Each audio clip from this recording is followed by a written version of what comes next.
god! It's over! It's over! Get wrecked, Serve! Get freaking served! He beat it! It's over! Extreme Demons shape the popular levels of Geometry Dash, and the trends that inspire creators to create differently. But a lot of people have started to realize that Extreme Demons aren't exactly what they used to be.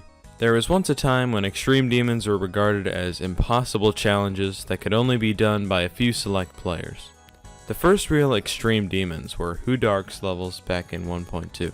And those levels are more like urban legends now, since a few of them have been deleted off the servers completely, and they all use weird gameplay mechanics that are pretty unconventional nowadays. When Bloodbath came out, it was a huge deal, and everybody in the community was trying to beat it.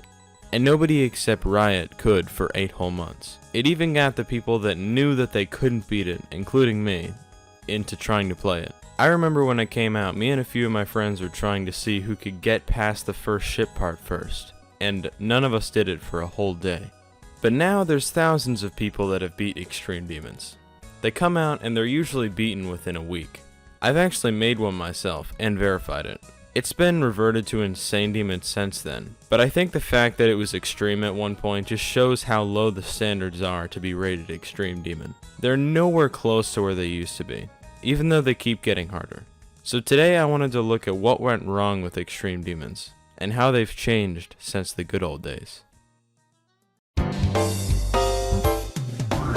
The first big thing to consider about Extreme Demons is that it was made as a fan-made rating for ordinary demons that was adapted by the developer to make the hardest difficulty for the game. And let's just say, a lot of people just don't know what they're doing when they're playing demons. Most people hop in a level and play the first few seconds of it and then form an opinion on what rating it should be. Case in point, 1929. My level that's currently rated Insane Demon was at first rated a harder level because of, I'm assuming, the first part. Basically, the in-game rating system isn't perfect, and the community just allows it to describe what an Extreme Demon is. The system is not the best we can have in my opinion, and it can really take away what used to be special about Extreme Demons. There used to be less than 10 Extreme Demons at a time, which definitely raised the prestige of certain Extreme Demons like Bloodbath, Sakupin Hell, and Betrayal of Fate. I have a kind of radical solution to fix this problem. Like Extreme Demons, hard demons range a lot in difficulty, from levels like Stereo Whiteness to After Catabath. My solution to make less extreme demons and also make the demon rating system more accurate is to add a difficulty in front of or behind hard demon. This would split the hard demons in 2 different directions. I would also make sure that there's only 30 or so extreme demons at once, and raise the requirements for insane demons. Good players could have more authority to decide what an extreme demon is, and more stars would be given for higher levels. I know that was a bit of a tangent, but I do think that having almost 200 extreme demons at once is part of the reason that they've lost so much prestige over the years. And unfortunately, this will mean that a lot of people won't be able to say that they've beaten Extreme Demon anymore.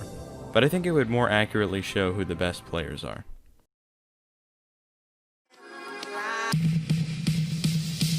This may also be because of a lack of interesting top players, or pro players as they would call themselves. They used to be the driving force behind the best levels in the game, and they still are, but to a much lesser extent nowadays. The spotlight is starting to go onto creators, and the start of 2.2 will make for even more potential for decoration, so I don't see that changing very much. For a reference, let's look at Riot and Trusta, and then the best player right now, or at least most people would say that he is, Technical. Riot was one of the most revolutionary Geometry Dash players, and as weird as that is to say, he did help the game progress like no one had before him. He led the 144Hz revolution, and made the hardest levels in the game way harder. Riot went on to inspire and pretty much create other players like Serve. Trusta was arguably around the same skill level as Riot, and some would even say that he was worse. But for the time, a lot of people thought he was the best player because he was given Yatagarasu to verify. Trusta had an interesting personality, and he made some of the best Geometry Dash gameplay videos with his GD with Trusta series. He was definitely entertaining. He also seemed like a genuine person who was having a lot of fun playing the game. Now let's take a look at Technical. I'm sure he's a cool person in real life, and I don't have any problems with his personality or anything like that, but pretty much all of his videos are gameplay, and he mutes himself during the majority of the level. The most personality you'll get out of his videos are the reaction at the end or the write-up in the description.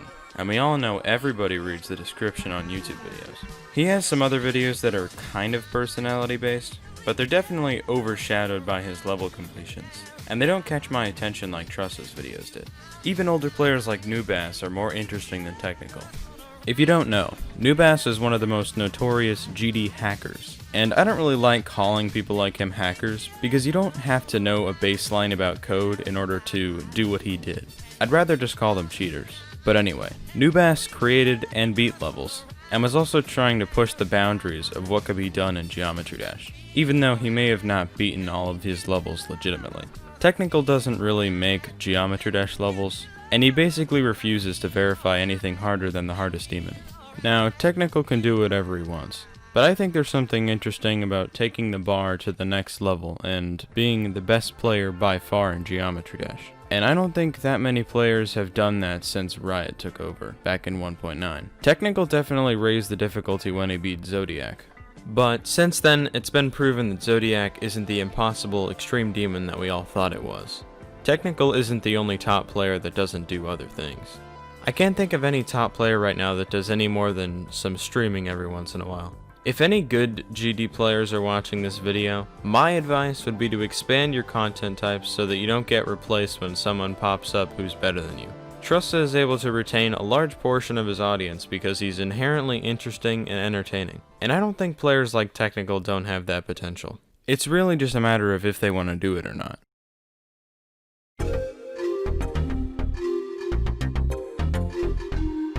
Extreme Demons also aren't as hard as they used to be back when Bloodbath and Sakupin Hell were released. But Bloodbath is barely still in the top 100 hardest demons, and there are hundreds of people that have beat it nowadays. It's more of the outlook that the community has on Extreme Demons now versus then, and also how short they stay undefeated by top players. What I'm talking about is how hard the demons are for players at the time. And I don't know if you know this, but Bloodbath was untouchable when it came out, even by some of the best players. Extreme demons nowadays have their first victor within a month or less. The hardest demon out right now, Zodiac, was beat by Technical in a month, and it really wasn't that much of a community event when it came out. I mean, sure, Extreme Demons are fun to watch being played, and they got a lot of views on YouTube. But what does Zodiac have going for it besides its difficulty? I've said this before, but the gameplay is unbalanced, the decoration is unorganized, and even bad in some parts. If you ask the community whether the hardest level was even good, I'd say nowadays you'd get less than a 50-50 split. Bloodbath, Sakupin Hell, Yatagarasu, those levels were not like that. Maybe not Sakupin Hell all that much, but Bloodbath and Yatagarasu were two of the best looking levels of their times. There was just something special about the earlier Extreme Demons. Even Ice Carbon Diablo X has more going for it than Visible Ray, Zodiac, because at the time that was a really original level and it had some cool designs for 1.6 if I'm being honest. Basically, if an extreme demon is made hard just to get attention, then it's typically not very good. And there's no problem with making extreme demons, and there's also no problem with wanting attention. If you watch my best demons of the year list, you'll know that most of those demons are extreme demons. That's because most of the best creators like to build on high profile levels, and most high profile levels are extreme demons. And while there might have been some really good extreme demons this year, you can't really say that any level made this year can compete with Bloodbath for impact and relevancy. To kind of wrap this up, I'll just say that I don't think any extreme demon will ever capture the same kind of fame and prestige as Bloodbath once did. And if extreme demons keep going in this direction of mediocre, uninspired, and messy levels, don't be surprised when some people stop caring about them. Thanks everybody for watching this different kind of video, and welcome to all my new subscribers that came from the 1929 verification video. This video was pretty fun to make, and I can't believe I'm saying this in an unironic way.